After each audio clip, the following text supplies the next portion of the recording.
Samantala, VP Sara pilit na binubulag ang publiko sa totoong impormasyon ayon sa Malacanang. Kasama mo sa balita si Radyoman Chanel Salazar. RMN Live Reports.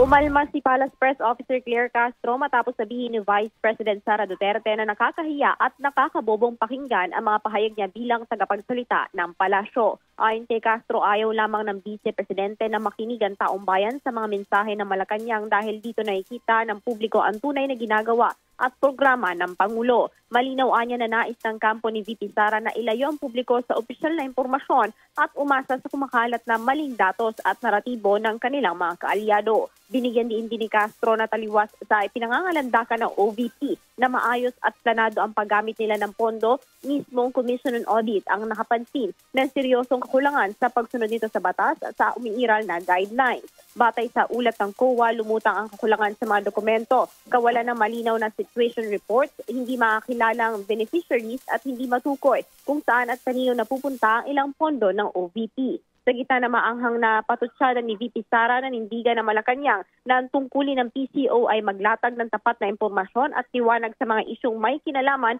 sa paggamit ng pondo at serbisyo publiko. Kasama mo sa DZXL RMN Manila, Radyoman Chanel Salazar, Tatak RMN.